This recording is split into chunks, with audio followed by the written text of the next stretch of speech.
Alors, je pense que tous ensemble, nous allons pouvoir, vraisemblablement sur beaucoup de points, éclairer le public. Mais je vous propose tout de suite de voir, puisque c'est un anniversaire, de voir comment, en images, ont été créées ces assurances sociales qui sont devenues ensuite, en 1945, la sécurité sociale. Il fut toute une époque où, comme l'écrivit Pascal, les hommes n'ayant pu guérir la mort, la misère, l'ignorance, ils se sont avisés pour se rendre heureux de n'y point penser. Ce fut le cas du plus grand nombre d'entre eux, mais les philosophes, les artistes, les poètes, cette minorité sensible, se fit en revanche un devoir de décrire par la plume ou par le pinceau la souffrance humaine, misère, accident, maladie, et leur conclusion inéluctable, la mort.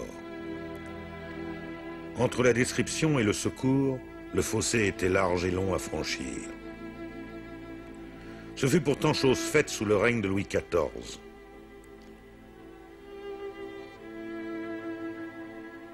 Les marins, population que l'on n'avait pourtant pas l'habitude de ménager, en furent les bénéficiaires. C'est en effet en 1681 que Colbert, alors secrétaire d'État à la Marine, créa la Caisse des Invalides de la Marine. L'État désirait-il alors suivre l'exemple de l'aumônier général des galères, M. De Paul, qui allait par la suite être canonisé sous le nom de Saint-Vincent, ou plus prosaïquement, en assurant aux victimes de son service une fin de vie décente, Louis le Grand et ses ministres espéraient-ils faciliter un recrutement qui n'était pas toujours aisé.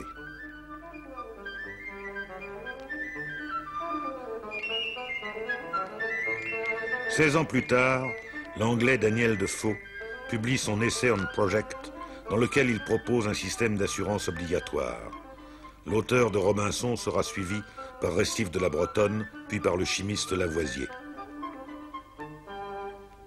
Enfin, Condorcet propose un plan d'organisation des caisses d'accumulation et la Convention acceptera en partie la première retraite des vieux travailleurs. Mais il faudra attendre 1883 pour voir apparaître dans l'Allemagne de Bismarck les premières législations nationales interprofessionnelles. La France, comme l'Angleterre, suivra l'exemple germanique en instituant dès 1894 la retraite des mineurs. L'année suivante apparaissent les premières caisses privées d'entreprise qui permettent de contracter des assurances individuelles. Enfin, en 1898, la loi sur les accidents du travail met en jeu la responsabilité des employeurs.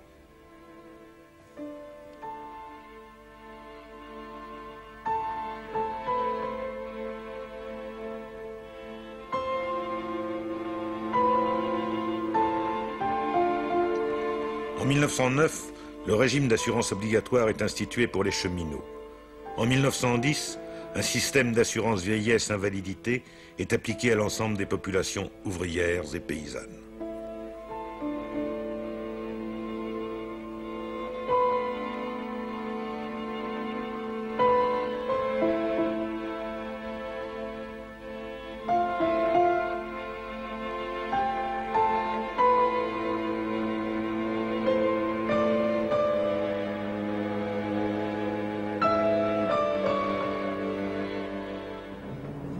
« 1918. La France, en récupérant l'Alsace et la Lorraine, découvre les avantages sociaux apportés par l'Allemagne à ces deux provinces. Cette constatation provoque dès 1921 le dépôt d'un projet de loi sur les assurances sociales, loi qui ne sera votée que le 5 avril 1928 et qui n'entrera réellement en application qu'en 1930. C'est le ministère du Travail et de la Prévoyance sociale qui assure la tutelle des organismes, qui assume le fonctionnement de ce système qui comporte de nombreuses caisses primaires où les assurés font parvenir leurs dossiers et viennent percevoir retraites et indemnités.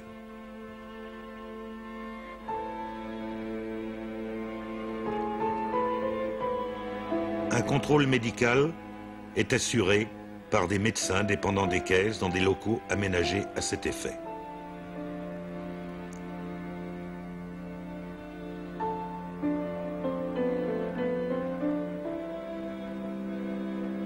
En 1932, un nouveau et important pas est franchi dans la protection sociale par la création des allocations familiales qui assurent un complément salarial tenant compte des charges de famille.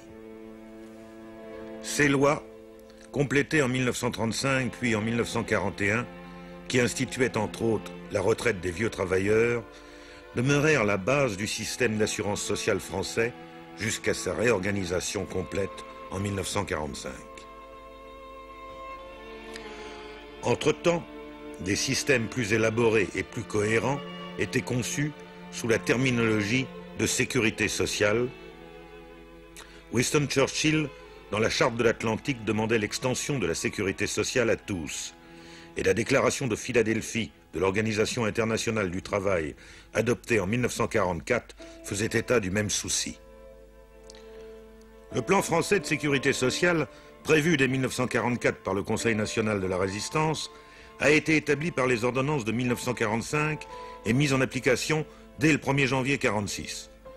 Il s'améliore au cours des années. En 1946, toute la population est couverte en matière de prestations familiales et d'accidents du travail. En 1952, de vieillesse. En 1969, de maladie. Une convention collective est intervenue dès 1947 pour assurer la retraite des cadres, et en 1961, un accord généralise la possibilité des retraites complémentaires pour les salariés de l'industrie et du commerce. En garantissant la solvabilité des malades ou des accidentés, la sécurité sociale a facilité le développement et le progrès de la thérapeutique. Elle a permis à l'assistance publique de créer des hôpitaux modernes parfaitement équipés et éloigner de nous la sinistre image des hostos du début du siècle qui avait tant effrayé Rainer Maria Rilke. Dans le domaine des retraites, elle a permis enfin à tous les travailleurs de chasser de leur idée l'alliance traditionnelle qui associait les dernières années de la vie à la misère.